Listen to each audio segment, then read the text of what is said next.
How did a moment meant to unite a family become the exact second everything split apart? Right after the birth, my wife turned away and said she was done, then texted her friends that she was free again. I signed the papers in silence, held the baby alone, and made one lawful choice that quietly turned her freedom into something else.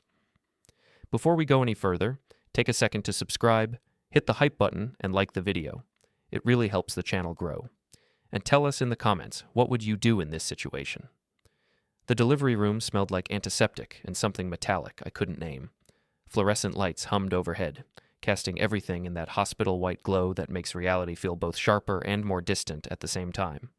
The doctor finished, the nurses moved efficiently, and someone placed a small bundle wrapped in standard-issue hospital cotton into my arms. My daughter. 6 pounds, 4 ounces. Perfect fingers. Perfect everything. Ayala sat propped against pillows, her dark hair pulled back, her phone already in her hand. Not looking at me, not looking at the baby, just scrolling. "Congratulations," one of the nurses said brightly, the kind of rehearsed cheer that probably worked on most new parents. I nodded.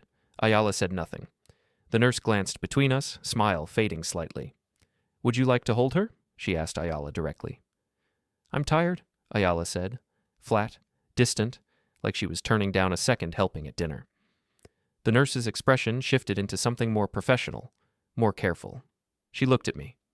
I adjusted my grip on the baby, feeling the weight of her, the warmth, the impossible fragility of this new life that was somehow mine to protect. "Ayala," I said quietly. She finally looked up from her phone. Our eyes met for maybe 2 seconds. "I'm not doing this, Grant." The room didn't go silent. Equipment still beeped. Someone in the hallway laughed about something unrelated. But inside that delivery room, everything stopped. "What do you mean?" I asked, though part of me already knew. Exactly what I said. She went back to her phone, thumbs moving fast. Texting someone, multiple someones. The doctor exchanged a look with the head nurse. They'd seen complicated births, complicated families, but this was something else. This was rejection delivered with the same energy most people use to cancel a subscription. "Mrs. Calix," the doctor began carefully, "postpartum emotions can be—" "I'm fine," Ayala interrupted.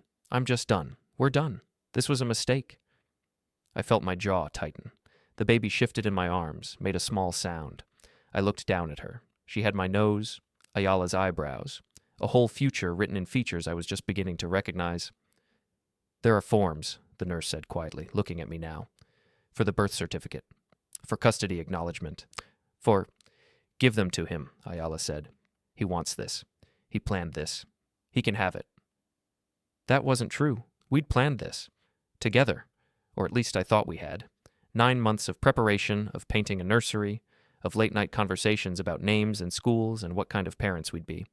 But looking at her now, at the way she held herself separate from everything happening in this room, I wondered how much of that had been real. The nurse brought a clipboard. Several pages. I read them carefully while holding my daughter against my chest. Standard hospital forms, birth certificate information, emergency contacts. And then the one that mattered. Temporary custody designation pending formal proceedings. "Both parents typically sign," the nurse said. "I already told you," Ayala said, voice sharp. "I'm not signing anything. He can have full custody. I want nothing to do with this." The doctor stepped forward. "Ms. Calix, I understand you're exhausted, but these are significant legal—" "I know what they are," she snapped. "And I'm telling you, I'm not interested. He's the one who wanted to be a father so badly. Now he gets to do it alone." She went back to her phone. I watched her type something, hit send, and smile slightly. Not at the baby, not at me. At whatever response she got from whoever was on the other end of that conversation. The nurse looked at me with something like pity mixed with respect. "Mr. Calix, if you're willing to sign as primary guardian, we can process this immediately. Given the mother's stated position, the hospital can document her refusal to participate in care." I looked down at my daughter again. She was watching me with those unfocused newborn eyes, seeing shapes and light, but not yet understanding what any of it meant. She didn't know her mother had already left her. She didn't know this was the beginning of everything being different than it was supposed to be, but I knew. "Where do I sign?" I asked. The nurse showed me. I signed each form carefully, printing my name in the designated spaces, initialing where required. Legal acknowledgement of sole custody, medical decision-making authority, financial responsibility. Every line another brick in a wall between my daughter and the woman who gave birth to her. When I finished, the nurse took the clipboard and looked at Ayala one more time. "Are you certain you don't want to hold your daughter? Even for a moment?" Ayala didn't look up. "I'm certain." The nurse's mouth became a thin line. She nodded once and left the room with the paperwork. I stood there holding my daughter, watching my wife text her friends about her newfound freedom while the machinery of institutional documentation began to turn in the hallway outside. This was how it started, not with screaming or fighting or dramatic exits, with signatures, with silence, with a woman who couldn't be bothered to look at her own child because the baby didn't fit the image she wanted for herself. The doctor cleared his throat. "Mr. Calix will move you to a private recovery area. You and your daughter will be monitored for the next 24 hours before discharge." "Thank you," I said. Ayala finally put her phone down and looked at me, really looked at me. "You actually think you can do this alone?" "Yes," I said simply. She laughed, short, bitter. "You're going to fail. You're going to realize how hard this is and come crying back, asking me to help, to be involved, to fix the mess you created." I didn't respond. There was nothing to say. She'd already made her choice. I'd made mine. Everything else was just noise. A different nurse came in, younger, less experienced with complicated family dynamics. She smiled at the baby. "She's beautiful. What's her name?" I looked down at my daughter. We'd discussed names, hundreds of them. Ayala had strong opinions about what sounded sophisticated, what would photograph well, what would impress her friends. But standing there in that delivery room, holding this tiny person who'd been abandoned before her first hour of life was finished, I realized those conversations meant nothing now. "Grace," I said. "Her name is Grace." Ayala snorted. How predictable. But I wasn't asking for her approval. I was stating a fact. This was Grace, my daughter, my responsibility, my family. The nurse made a note on her tablet. "Leora Calix. Perfect." They wheeled Ayala to a standard recovery room. They took me and Leorato a different floor, a quieter wing where fathers recovering with newborns could have space and privacy. The NICU was nearby if needed, but Leora was healthy, strong. She'd passed every test, hit every marker, exceeded every expectation, unlike her mother. I sat in a chair designed for exhausted parents and watched my daughter sleep in her hospital bassinet. My phone buzzed. Multiple messages. My family asking for updates, for pictures, for news. Friends congratulating me. Everyone assuming everything was normal and happy and exactly how it should be. I didn't answer any of them, not yet. Instead, I pulled up my phone's notes app and started a new entry. Today's date, hospital name, time of birth, names of medical staff present, every detail I could remember about Ayala's statements, her refusal to participate, her immediate emotional and physical withdrawal. Not because I was planning something, just because I was a man who dealt in international business operations, and I understood that documentation mattered, evidence mattered. Facts, when properly recorded, had weight that emotions never could. Leora stirred, made a small sound. I got up, went to her, placed my hand gently on her chest. She settled immediately, feeling the warmth, the presence, the assurance that she wasn't alone. "I've got you," I whispered.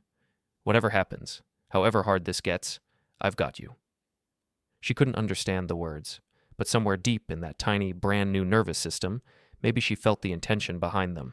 Maybe she knew, in whatever way babies know things, that she was safe. Outside the window, the city continued its normal rhythm. People lived their lives, made their choices, dealt with their consequences. And in this quiet hospital room, on this ordinary night that was anything but ordinary, I became a single father without ever meaning to.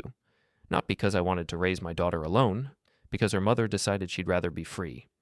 The thing about patterns is, you don't see them while they're forming. You just live through the moments, making excuses, adjusting expectations, convincing yourself that next time will be different. It's only later, when you have the time and distance and painful clarity that comes from watching everything collapse, that you realize the warning signs were there all along. I met Ayala 4 years ago at a corporate event. One of those industry mixers where people from different companies pretend to network while actually just drinking decent wine and avoiding the people they came with. She was representing a boutique marketing firm. I was there on behalf of my company's expansion into European retail distribution. She was magnetic. Beautiful, yes, but more than that. She had this way of making you feel like you were the only person in the room worth talking to. "You don't look like you want to be here," she said, appearing beside me at the bar. "Is it that obvious?" I asked. "Only to people who also don't want to be here," she smiled. "But I'm better at hiding it." We talked for 2 hours, not about work, about travel, about cities we'd lived in, about the weird displacement that comes from being professionally successful but personally rootless. She'd moved 11 times in 8 years. I'd spent 3 years in Singapore, 2 in Amsterdam, 18 months in Toronto. We were both fluent in airport codes and hotel loyalty programs and the specific loneliness that comes from always being somewhere temporarily. "Do you ever get tired of it?" I asked. "Every day," she said. "But I'm also terrified of stopping." I should have paid more attention to that second part. We started seeing each other, casually at first, then with increasing commitment, or what I thought was commitment. She liked nice restaurants, expensive gifts, weekend trips to places that looked good in photographs. I could afford it. My job paid well, and honestly, I liked making her happy. I liked watching her face light up when I surprised her with something she wanted. 6 months in, she moved into my apartment. Not because she asked, because I offered. She'd been complaining about her lease, about her roommate, about feeling unsettled. I had space. It seemed logical. "Are you sure?" she asked, but her bags were already packed. A year after that, I proposed. Not because of pressure, because I genuinely thought this was what building a life together looked like. She said yes immediately, threw her arms around me, took 17 photos of the ring before we'd even left the restaurant. The wedding was small, her idea. "I don't want a big production," she said. "Just something elegant, just us and the people who really matter."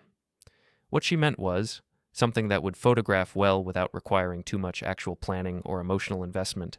I didn't see that then. We talked about children the way people do when they're newly married and still optimistic. Someday, eventually, when the time is right. She had opinions about schools and neighborhoods and what kind of life she wanted to provide for hypothetical kids. I assumed that meant she actually wanted them. Another pattern I missed. The pregnancy wasn't planned. We were careful, but nothing is perfect. When she told me, she was shaking, not with joy, with something else. "What are we going to do?" she asked. "We'll figure it out," I said. "Together." She nodded, but her eyes were already distant. The first trimester was hard. She was sick constantly, exhausted, resentful of every symptom. I did everything I could, cooked, cleaned, worked from home when possible, accompanied her to every appointment, held her hair back when she couldn't keep anything down. "This is temporary," I kept saying. "It gets better." "Does it?" she snapped. "Or does it just get different?" By the second trimester, her social media presence intensified. Pregnancy photos that were carefully curated to look candid, posts about motherhood that used all the right language about blessing and gratitude and transformation. But at home, when the camera was off, she spent most of her time staring at her phone, scrolling through other people's lives, comparing herself to some impossible standard that only existed in filtered images and edited captions. "Everyone's going to expect me to be this perfect mother," she said one night, voice bitter. "Nobody expects perfect," I said. "They just expect you to try." She looked at me like I'd said something in a foreign language. The third trimester was worse. She stopped going to social events, stopped seeing friends, stopped engaging with anything that didn't fit her idea of what her life should look like. I tried to talk to her, tried to understand what was happening, but every conversation ended the same way. "You don't understand the pressure I'm under." "Then help me understand." "You can't. You're not the one whose body is being destroyed. You're not the one who's losing everything." "You're not losing anything," I said. "You're gaining a daughter." She turned away. "That's easy for you to say." Lauren Hale entered the picture around week 32. Ayala's friend from college. They'd reconnected online, started talking daily, and suddenly Ayala had a new vocabulary for everything she was feeling. She wasn't trapped. She was transitioning. She wasn't scared. She was reclaiming her identity. She wasn't abandoning responsibility. She was setting boundaries. I heard her on the phone one night, thought she was talking to her sister. But it was Lauren. "He's already planning everything, like I'm just going to slot into this perfect family narrative," Ayala said. "Like I don't get a choice." I stood in the hallway, frozen. "You always have a choice," Lauren's voice came through, tinny but clear on speaker. "Don't let him guilt you into a life you don't want." "But what about you?" Lauren interrupted. "When do you get to matter?" I walked away before I heard the rest. The nursery was already done. Pale yellow walls, white furniture, a mobile with birds that turned slowly when you wound the key.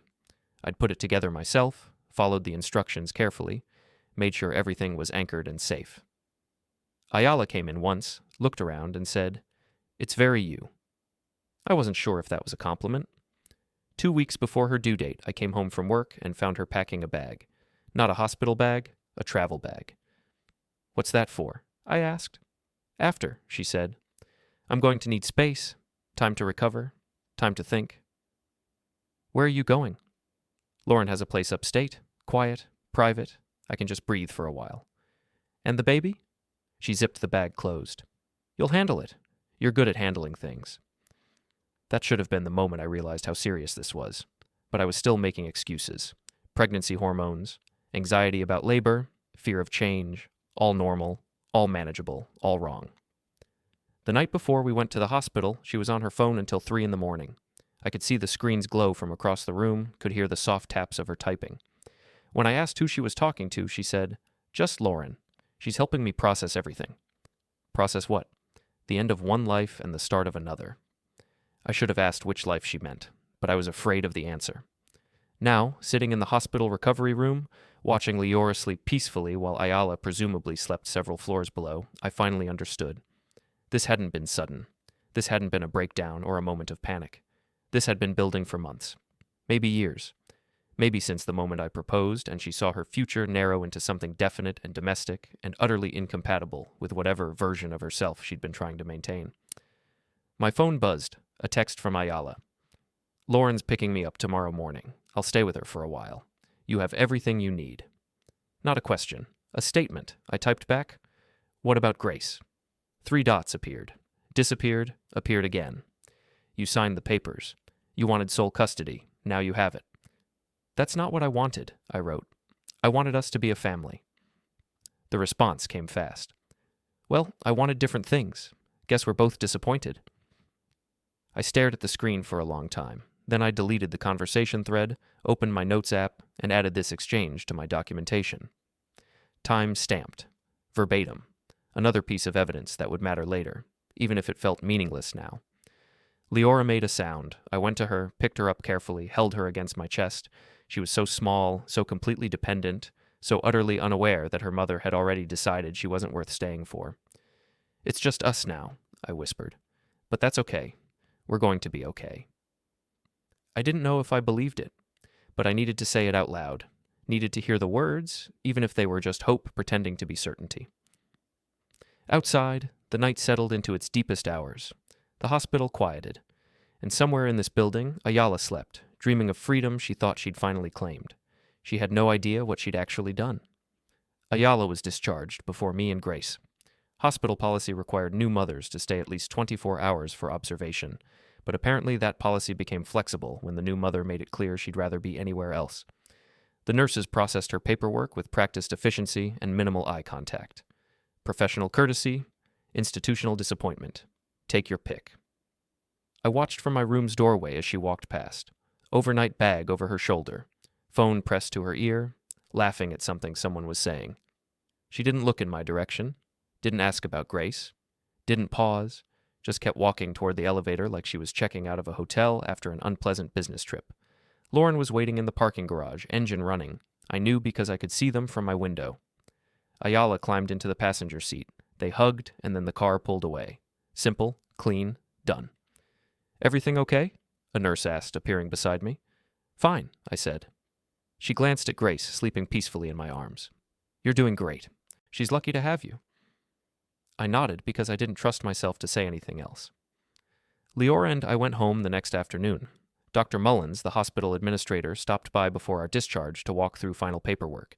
He was older, methodical, the kind of man who'd spent 40 years watching families form and fracture under fluorescent lights. "Mr. Calix," he said, sitting down across from me in the recovery room, "I want to make sure you understand the documentation we've prepared." "I understand," I said. "The mother's refusal to participate in initial care is noted in the hospital record. Her verbal statements regarding custody have been documented by multiple staff members. These records are sealed, but can be subpoenaed if necessary for legal proceedings."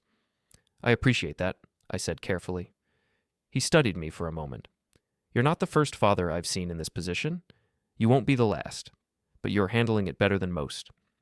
"I haven't had time to fall apart yet," I said. "Good, don't. Your daughter needs you functional." He stood, handed me a folder. "Everything you need is here. Pediatrician recommendations, support resources, legal referrals if you need them, use them." I thanked him and took the folder. Getting Leora home felt surreal. Car seat installed according to specifications I'd researched obsessively. Drive carefully calculated to avoid rough roads. Apartment suddenly looking different with the knowledge that a newborn would now be living in it permanently. The nursery was ready. I'd made sure of that weeks ago, but the apartment felt empty in a way it never had before. Ayala's things were still here. Her clothes in the closet, her cosmetics in the bathroom, her laptop on the desk, evidence of a person who'd left without actually leaving. I put Leora down for a nap and stood in the kitchen, staring at the fridge. There was a photo there, me and Ayala, taken 3 months ago at a friend's wedding. We looked happy. We looked like people who'd figured things out. It was a lie, but it was a convincing one. I took the photo down and put it in a drawer. My phone rang. Jonah Pike, my neighbor from down the hall, retired military, quiet guy, kept to himself mostly. "Hey," he said. "Saw you come in, heard about the situation. You need anything?" "I'm okay," I said automatically. That wasn't the question. I paused. "I could use some basic groceries. Haven't had time to stock up." "Give me a list. I'll handle it." "You don't have to." "I know," he said. "Give me the list anyway."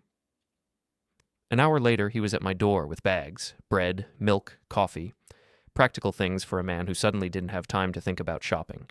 He didn't ask questions, didn't offer advice, just put everything away efficiently and left with a nod. That was the difference between real help and performance.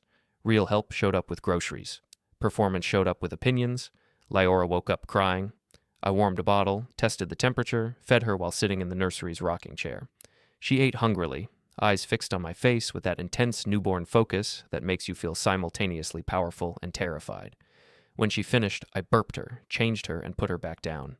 This was my life now, this routine, this rhythm, this constant cycle of feeding and changing and soothing and trying not to think about how I was doing it alone. My phone buzzed. Ayala. "Need to come get some of my things." Not, "How's Grace?" Not, "Is everything okay?" Just logistics. "When?" I typed back. "Tomorrow afternoon. I'll be quick." I stared at the message. Then I made a decision. Fine, but Leora will be here. 3 dots. Long pause. Whatever. I put the phone down and opened my laptop. Started a new document, timeline, facts, dates. Everything that had happened from the moment we found out about the pregnancy until now. Not emotional, not accusatory. Just what happened, when it happened, who said what. I worked on it for 2 hours, cross-referencing texts and emails and calendar entries. By the time I finished, I had 15 pages of detailed chronology. It read like a business report. Which was the point? Emotions could be dismissed. Facts couldn't. I saved the document in 3 places: computer, cloud, external drive. Then I put Grace's hospital paperwork into a folder, labeled it carefully, and filed it in my home office filing cabinet. Another businessman habit: organization, documentation, planning. The apartment was quiet except for Grace's breathing through the baby monitor. I sat in the living room and let the reality settle over me like fog. This was permanent. This was how things were now. No going back, no undoing, no magical moment where Ayala would realize she'd made a mistake and come home ready to be a mother. She'd made her choice. Now, I had to make mine. I opened my phone again and scrolled through my contacts until I found Caleb Orson, family law attorney. We'd worked together on a contract dispute years ago. Sharp, thorough. Not particularly warm, but I didn't need warm. I needed competent. I sent an email. "Caleb, need to discuss custody situation. Have full documentation. Can we meet this week?" His response came within minutes. "Tomorrow morning, 9 a.m. Bring everything." I confirmed and closed my laptop. Leora stirred in her crib. I went to check on her, found her awake but content, just looking at the mobile above her head. I wound it up and watched the birds turn slowly, casting shadows on the walls. "Your mom's coming tomorrow," I said quietly.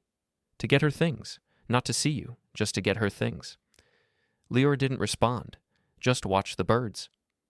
"I need you to understand something," I continued, knowing she couldn't understand anything but needing to say it anyway. "I'm not the bad guy here. I'm not trapping anyone or forcing anything. I'm just the person who stayed. And I'm going to keep staying, no matter what." The mobile wound down. The room went quiet again. I stood there in the dim nursery light, watching my daughter, feeling the weight of every choice I'd made and every choice that had been made for me. Tomorrow Ayala would come for her things. Tomorrow I'd meet with Caleb. Tomorrow the machinery of legal separation would begin to turn in earnest. But tonight, in this moment, it was just me and Grace. Alone but together, and that would have to be enough. I spent the rest of the evening preparing, not just for Ayala's visit, but for everything that would come after. I reviewed the hospital discharge papers again, noting every single detail. The timestamps, the nursing staff names, the exact wording of Ayala's statements, every piece of information that might matter later. Then I went through our shared financial accounts, made lists of what needed to be separated, what needed to be closed, what needed to be transferred into my name alone. It wasn't vindictive, it was practical. If she wanted to walk away, she could walk away completely, but she wouldn't be taking anything that belonged to Grace's future with her. I also drafted an email to my supervisor explaining the situation in the most professional terms possible. Single father, full custody, need for flexible arrangements, not asking for special treatment, just clarifying my new reality so there wouldn't be surprises later. Leora woke up again around midnight. I fed her, changed her, rocked her back to sleep. The city outside was quiet. Most people were sleeping, but I was awake, planning, preparing, building a foundation that couldn't be shaken by anyone's sudden change of heart. When I finally went to bed, I set 3 alarms. One for Grace's next feeding, one for my meeting with Caleb, one as backup in case exhaustion tried to keep me down. I couldn't afford to miss anything, couldn't afford to be unprepared, because somewhere out there, Ayala was probably sleeping peacefully, convinced she'd escaped something difficult, unaware that she'd actually just created the evidence trail that would make her escape permanent. The next morning came fast. Leora woke me at 5. I fed her, got myself ready, made coffee that I barely tasted. By 8:30, we were both dressed and ready. I had Leora in her carrier, the documentation folder in my briefcase, and a clarity of purpose that felt almost physical. Jonah appeared in the hallway as I was locking my door. "Big day?" he asked. "Meeting with an attorney," I said. "Good. Do what needs doing." He nodded once and continued down the hall. Simple words, but they carried weight. Do what needs doing, not what felt good, not what looked generous, what needed doing to protect my daughter. I drove to Caleb's office with Leora sleeping in her car seat. The morning traffic was heavy, but I'd left early enough to account for it. Always plan ahead. Always anticipate problems. Always have a backup for your backup. These were the principles that had made me successful in international operations. Now they'd make me successful as a father facing a custody fight. The building's parking garage was nearly empty at this hour. I got Leora out carefully, checked that she was comfortable in the carrier, and headed for the elevator. My reflection in the polished doors showed a man who looked more tired than he'd ever been, but also more focused. Purpose did that. It burned away everything unnecessary and left only what mattered. Caleb Orson's office was in a building that tried too hard to look prestigious. Marble lobby, uncomfortable modernist furniture, abstract art that cost more than it should have.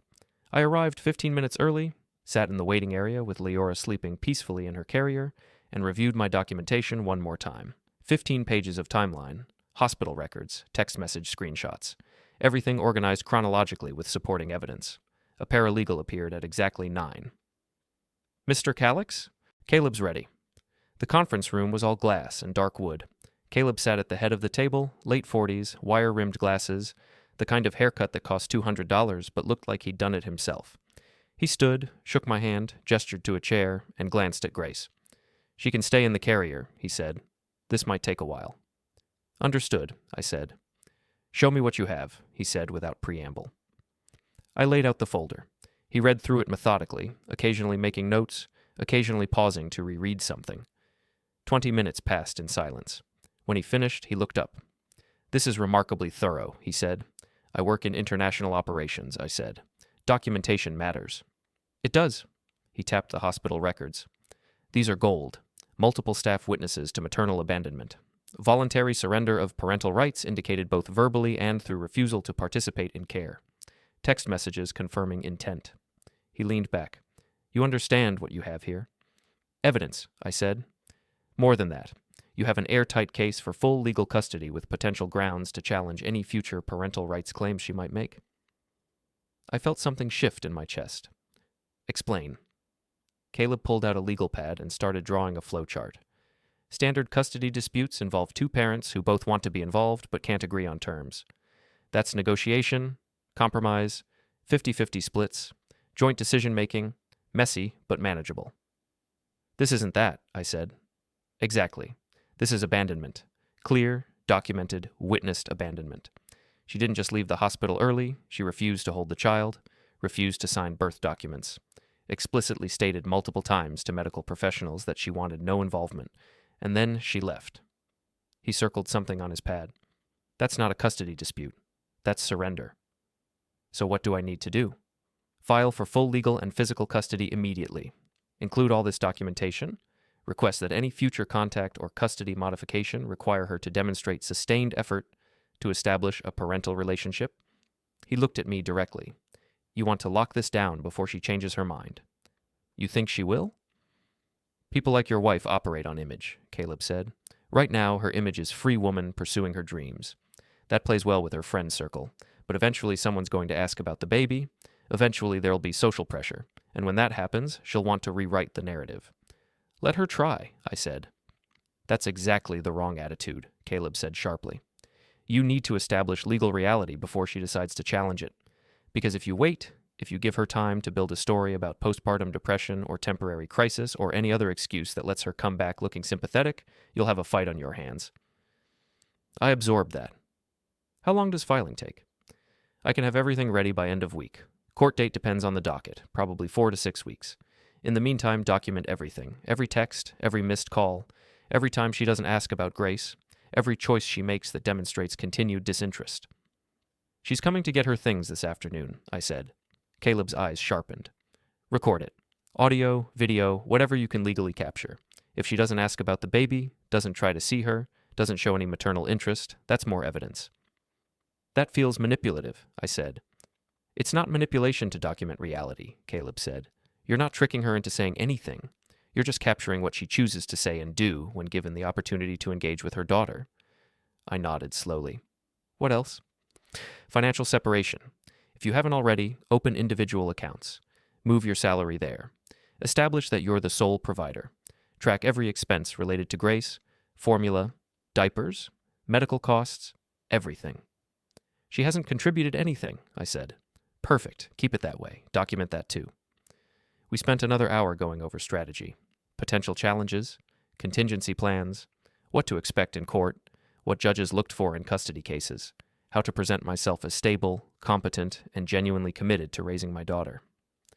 Caleb walked me through mock questioning, how to answer without being defensive, how to present facts without emotion, how to make it clear that this wasn't about revenge or anger, but about protecting Lyora from instability.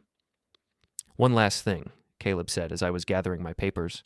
Don't try to punish her. What? I see it all the time. Wronged parent wants revenge, wants to make the other person suffer, wants justice. He shook his head. That's not what this is about. This is about protecting your daughter. Keep that focus. Everything you do, every decision you make, ask yourself if it serves Grace's interests. If it does, do it. If it doesn't, let it go. I stood. What if serving Grace's interests means her mother doesn't get to come back and disrupt everything?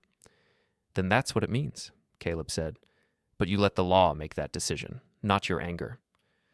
I left his office with a clear plan and a court date in my calendar. 6 weeks. That's how long I had to build an unassailable case that I was Grace's parent and Ayala had forfeited her right to claim otherwise. Leora steered in her carrier as we walked to the car. I checked on her, adjusted her blanket, made sure she was comfortable. She looked up at me with those unfocused newborn eyes and made a small sound. Not crying, just acknowledging my presence. We're going to be okay, I told her. I promise you that. Next stop, bank.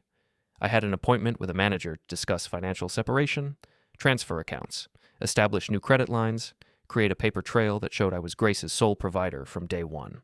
The bank was downtown, one of those old buildings that tried to inspire confidence through architecture, tall ceilings, marble columns, the impression of permanence and stability. I carried Lyora side in her carrier, checked in with the receptionist, and waited in a leather chair that had probably cost more than my first car. The manager appeared after 10 minutes. Eleanor Payne, according to her nameplate. Mid-50s, professional suit, the kind of expression that said she'd seen every financial situation imaginable and none of them surprised her anymore. Mr. Calix, she said, extending her hand. Please come to my office. Her office was smaller than I expected, but impeccably organized. Everything in its place, no clutter, no personal photos, just efficiency and order. I understand you need to make some account changes, she said, sitting behind her desk. I need to separate joint accounts into individual ones, I said, and establish new accounts solely in my name. She didn't ask why, just pulled up her computer and started typing. Do you have documentation showing you have legal authority to make these changes? I handed her the hospital custody acknowledgement forms. She reviewed them carefully, made copies, and handed the originals back. This will take about 30 minutes to process, she said.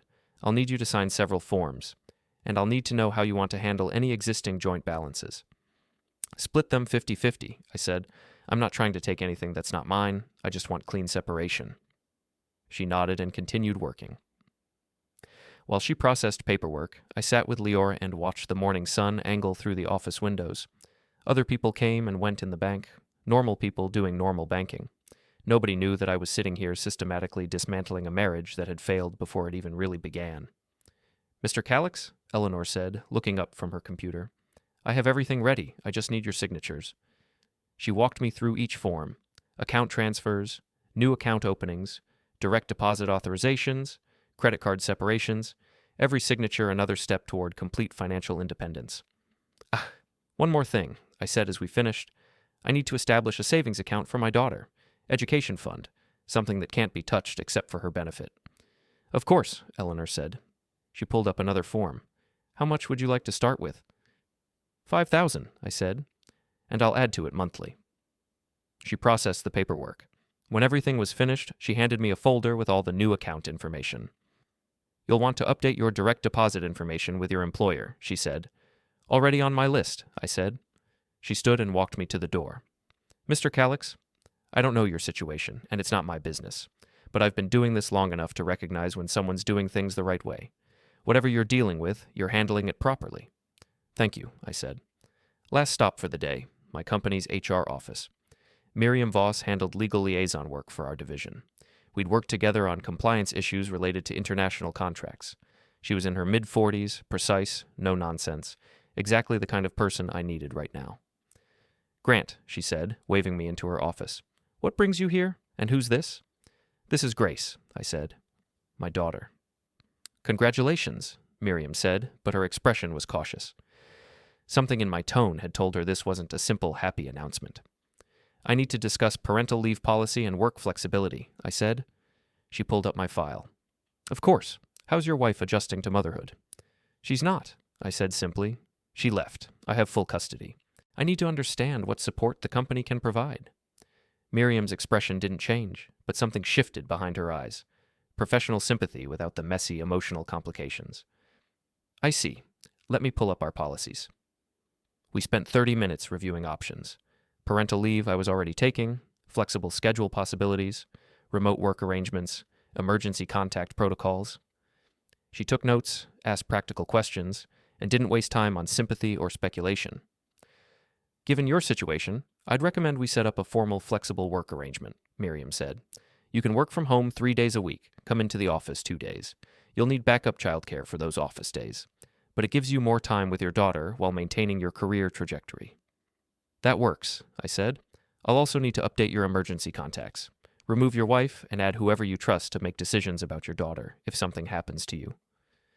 I gave her Jonah's information. My mother's. My brother's. People who would actually show up if Leora needed them.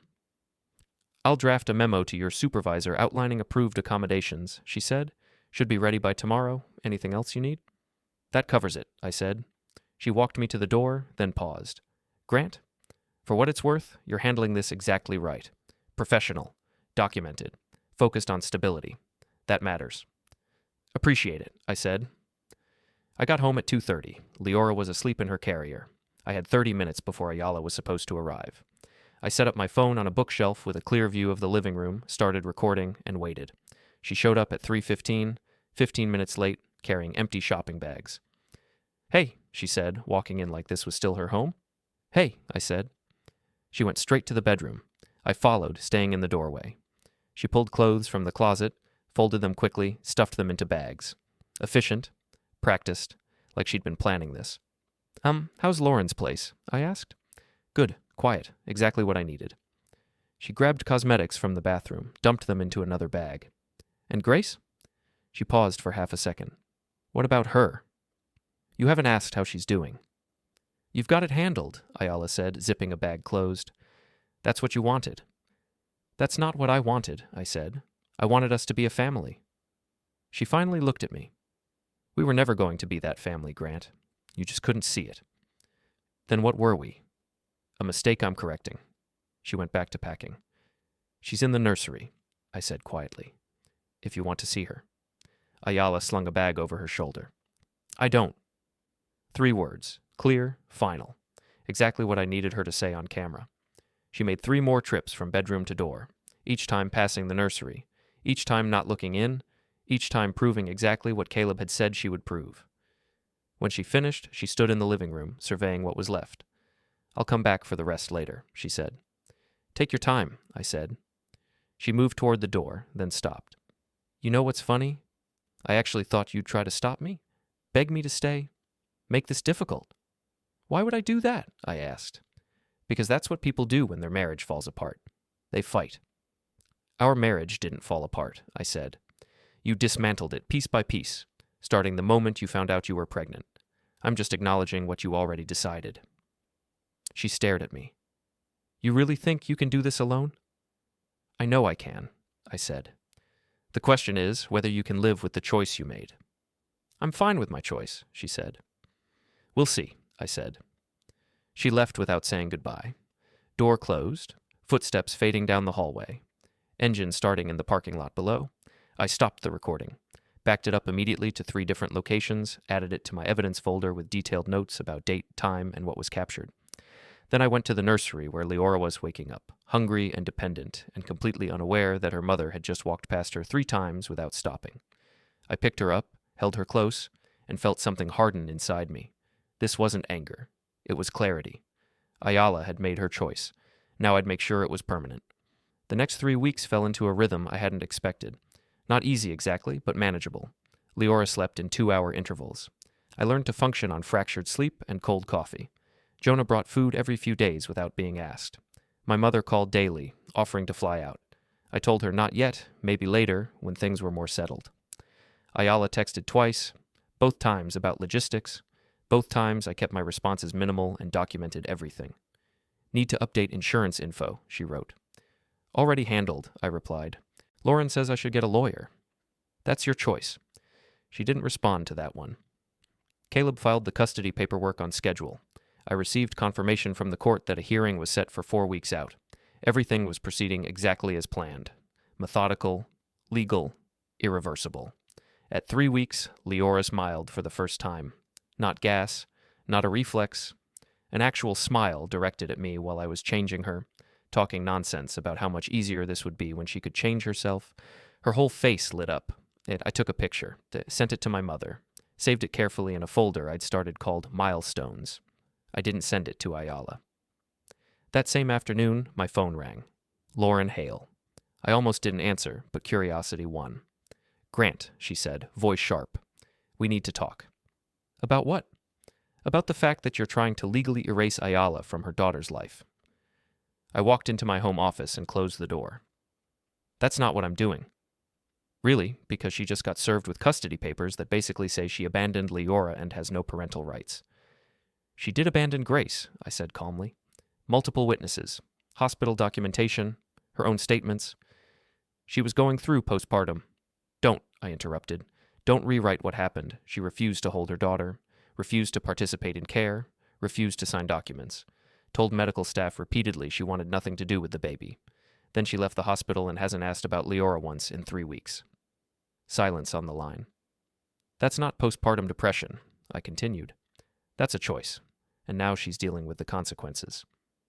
You're being vindictive, Lauren said. I'm being a father, I said. There's a difference.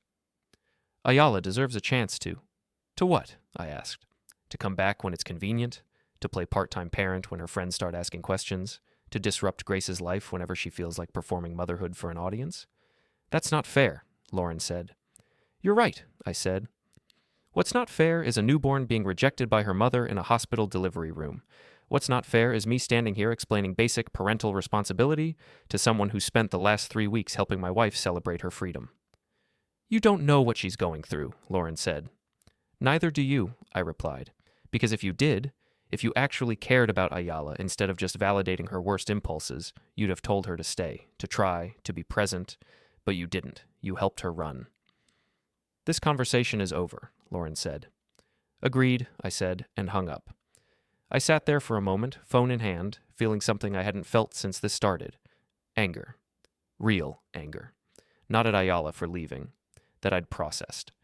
But at the people around her who'd made leaving seem reasonable, who'd framed abandonment as self-care, who'd convinced her that walking away from her daughter was some kind of empowerment. Leora cried from the nursery. I went to her, picked her up, soothed her. The anger faded, because this was what mattered. Not Lauren's phone calls, not Ayala's narrative, just this small person who needed me to be present, consistent, and stable. 2 days later, I got an email notification. Ayala had hired an attorney, Bennett Strauss. I looked him up. Mid-range family law practice. Generic website. Standard credentials. Not terrible, but not impressive either. Caleb called that afternoon. Got the notice, he said. Strauss is representing her. Is that a problem? Not for us. He's competent but unimaginative. He'll file standard motions, try to paint this as misunderstanding rather than abandonment, probably argue for graduated custody reintroduction. Will it work? Not with your documentation, Caleb said, but it means she's going to fight. You ready for that? Yes, I said. Good, because it's about to get noisy. He wasn't wrong. Over the next 2 weeks, Strauss filed 3 motions. Request for immediate supervised visitation. Challenge to the hospital documentation based on medical privacy concerns. Motion to delay the custody hearing pending a family counseling evaluation. Caleb countered each one methodically. Submitted our evidence. Cited relevant case law. Demonstrated clear pattern of voluntary abandonment. The judge denied all 3 motions and confirmed the original hearing date. I watched each filing, each response, each denial with a growing sense of certainty. This wasn't about winning or losing anymore. This was about establishing truth. Legal truth. The kind that couldn't be rewritten by social media posts or sympathetic friends or convenient excuses. Leora turned 6 weeks old. I took her to her first pediatric checkup. Dr. Mullins had recommended someone, Dr. Patricia Barnes. She was older, experienced, and had a practice that specialized in single-parent families. She's thriving, Dr. Barnes said after the examination. Good weight gain, meeting developmental markers. You're doing excellent work. Thank you, I said. She looked at me carefully. You're also exhausted. Are you taking care of yourself? As much as possible, I said. That's not the same as yes, she said. You need support, family, friends, someone who can give you breaks. I have some help, I said. Good. Use it more. She signed off on Grace's chart. Single parenting is a marathon, not a sprint. Pace yourself. I took Leora home and found Jonah in the hallway, carrying grocery bags to his own apartment. Hey, he said. How'd the checkup go? Good. She's healthy. And you? I shrugged. Getting by. He set his bags down. You know what you need? 4 hours. Just 4 hours where you're not responsible for anything. Where you can sleep or shower or just stare at a wall. I can't just... Tomorrow, Jonah interrupted. 2 p.m. I'll watch Grace. You leave the apartment and don't come back until 6. You don't have to. I know. I'm doing it anyway. Don't argue. I didn't. Because he was right. Because I was running on empty. Because even 4 hours sounded like a luxury I hadn't let myself imagine. The next day at 2, I handed Leorato Jonah along with detailed instructions on feeding, changing, and what to do in any emergency situation. He listened patiently, nodded, and then gently pushed me toward the door. She'll be fine, he said. Go. I went to a coffee shop, sat in a corner booth, ordered something complicated that required both espresso and foam, and for the first time in 6 weeks, I just existed without being needed by anyone. My phone was on the table. No calls, no texts, just silence. I pulled out my laptop and opened the documentation file I'd been maintaining. Everything was there. Timeline, evidence, correspondence, hospital records, text messages, a complete record of how a family fractured in real time. It looked like a case file because that's what it was. Not a marriage, not a relationship, just evidence for why one person should have custody and another shouldn't. I should have felt something about that. Sadness, maybe. Regret. But I didn't. I just felt clear. Like the fog had lifted and I could finally see the situation for what it actually was. Ayala hadn't left because of postpartum depression. She hadn't left because she was overwhelmed or scared or temporarily unable to cope. She'd left because she never wanted to be a mother. Simple, clear, documented. And now she was trying to rewrite that reality because someone had finally called her on it. But reality didn't work that way. You couldn't refuse to hold your daughter, walk away, and then come back claiming misunderstanding. Not when everything was documented. Not when multiple professionals had witnessed your statements. Not when you'd spent 6 weeks proving by action that you meant exactly what you said. I finished my coffee and opened my email. Message from Caleb. Hearing is in 1 week. Review attached prep materials. We're in excellent position. I downloaded the attachment. 15 pages of case strategy, anticipated challenges, recommended responses. Professional, thorough. Exactly what I needed. My phone buzzed. Text from Jonah. Leorace perfect. You've got 2 more hours. Use them. I smiled slightly and closed my laptop. For the next 2 hours, I walked. No destination, no purpose. Just movement through the city, watching normal people live normal lives, wondering if any of them knew how quickly everything could change. The streets were busy with afternoon crowds, people leaving work early, students heading to evening classes, couples walking together, hands linked, talking about ordinary things. I watched them and felt disconnected, like I was observing from behind glass. They lived in a world where families stayed together, where mothers held their children, where marriage meant something more than a legal document waiting to be dissolved. I used to live in that world. 6 weeks ago, I thought I understood how life worked.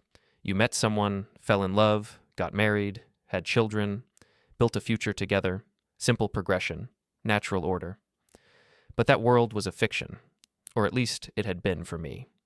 Because Ayala had never been building that future. She'd been performing it, playing a role, saying the right words and making the right gestures while internally counting down to the moment she could walk away. And I'd missed it. Every sign, every warning, every moment when she showed me exactly who she was. But I wasn't missing it anymore. When I got back to my apartment, Jonah was rocking Lyora gently, humming something that might have been a military cadence. She's fed, changed, and happy, he said, handing her over. You look better. Feel better, I said. Good. Do that more often. He left. I held Leora against my chest and felt her settle into sleep, feeling safe, feeling secure, feeling like the world made sense because the person holding her was consistent and present. 1 week until the hearing, 1 week until legal reality matched actual reality, 1 week until Ayala learned that some choices were permanent. I spent that week preparing, not just reviewing documents and case strategy, but preparing mentally for what was coming. The courtroom, the judge. The moment when everything I'd documented would be presented as fact rather than accusation. Caleb called twice to review testimony strategy, how to answer questions, how to present myself, how to make it clear that this wasn't about anger or revenge, but about protecting Lyora from a mother who'd already proven she wasn't interested in being a parent. Remember, Caleb said during our final prep call, the judge isn't there to punish your wife. The judge is there to determine what's best for Grace. So every answer you give needs to focus on that. Not what Ayala did wrong, what Leora needs right. Understood, I said. And if Strauss tries to paint you as vindictive or controlling, don't take the bait. Just refer back to the documentation, let the facts speak. I will, I said. The night before the hearing, I couldn't sleep. Not because I was nervous, because I was ready. Ready to face Ayala in a room where her narrative wouldn't matter, where her version of events would be compared against documented reality, where a judge would decide based on evidence rather than emotion. I checked on Leora last time before trying to sleep. She was peaceful in her crib, breathing steadily, completely unaware that tomorrow would determine the course of her entire childhood. Tomorrow everything becomes real, I whispered to her. Tomorrow the law says what I already know, that you're mine, that you're safe, that nothing's going to change that. She didn't wake, just continued sleeping, trusting that the world was stable because the person watching over her made it so, and that's what I'd continue to do. Make her world stable, keep her safe, protect her from a mother who'd chosen freedom over family. Tomorrow, the court would make that protection official. The courthouse was downtown, gray stone building with columns that were supposed to inspire confidence in justice. I arrived 30 minutes early, wearing my best suit, carrying a briefcase with 3 copies of our documentation. Caleb met me in the lobby. Ready? He asked. Yes, I said. We went through security and up to the 3rd floor where family court proceedings happened. Ayala was already there, sitting on a bench with Lauren beside her. She looked different. Hair cut shorter, makeup perfect, new clothes. She'd reinvented herself in 6 weeks. When she saw me, something flickered across her face. I nodded once. She looked away. Strauss appeared and spoke briefly with Caleb about settlement. Caleb refused. The courtroom doors opened. Inside, Judge Patricia Winters presided from her bench. Late 50s, gray hair pulled back, reading glasses. She'd seen thousands of cases like this. "We're here for Calix versus Calix," she said. "Petition for full legal and physical custody filed by Grant Calix. Gentlemen, brief opening statements." Caleb stood. "Your Honor, this is straightforward. The mother voluntarily abandoned care of a newborn in the hospital, has had no contact in 6 weeks, and has demonstrated no genuine interest in parental responsibilities. My client seeks full custody to provide stability." Strauss stood. "Your Honor, Ms. Calix was experiencing severe postpartum depression. She made statements under extreme distress that don't reflect her true intentions. She seeks reasonable custody to rebuild her relationship with her daughter." "Mr. Orson, present your evidence," Judge Winters said. Caleb handed up our documentation. Judge Winters read silently for 10 minutes. "These hospital records," she finally said, looking at Strauss. "Your client refused to hold the infant?" "She was exhausted, Your Honor." "That's not what the nursing staff documented. According to this, she explicitly stated she wanted no involvement, multiple times." "Under duress," Strauss tried. "Under observation by trained professionals who documented her statements contemporaneously." She turned pages. "And these text messages. 6 weeks of communication with 0 inquiries about the child's welfare." "My client was recovering." "From what?"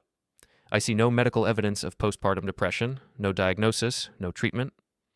Strauss shuffled papers. "We're prepared to provide expert testimony. After the fact, convenient." She looked at me. "Mr. Calix, you've been sole caregiver since birth." I stood. "Yes, Your Honor." "Any contact from the mother?" 2 text messages, both regarding her personal belongings. "No questions about our daughter." Judge Winters made notes. Then she looked at Ayala directly. "Ms. Calix, do you wish to address the court?" Ayala stood. "Your Honor, I made mistakes. I was overwhelmed. I wasn't prepared, but I'm ready now. I want to be part of my daughter's life." "Why?" Judge Winters asked. "Because she's my daughter." "You didn't feel that way 6 weeks ago. What changed?" I had time to process, to understand what I was giving up, or to understand the social consequences of your choices. Judge Winters closed the file. "Here's what I see. A mother who rejected her child in the hospital, who left without establishing any parental bond, who had 0 contact for 6 weeks, who's seeking custody only after legal action forced the issue." "Your Honor," Strauss began. Judge Winters raised her hand. "This court's priority is the child's best interest. Mr. Calix has provided stable, consistent care, has maintained employment, has established routine, has demonstrated genuine commitment." She picked up her pen. "Temporary full custody awarded to Grant Calix pending full hearing in 90 days. No visitation for Ms. Calix during this period. She may file for supervised visitation after 60 days if she demonstrates sustained effort to establish parental capability." Strauss stood. "Your Honor, that's my ruling. Ms. Calix, you have 60 days to prove you're capable of putting her needs above your own. Until then, custody remains with Mr. Calix." She banged the gavel. "We're adjourned." I walked out into the hallway. Caleb gathered documents and nodded to me once. Ayala sat frozen while Strauss packed his briefcase. I left the courthouse carrying my briefcase, got in my car, drove home, picked up Leora from Jonah's apartment, held her in the nursery rocking chair. "It's done," I whispered. She made a small sound and settled against my chest.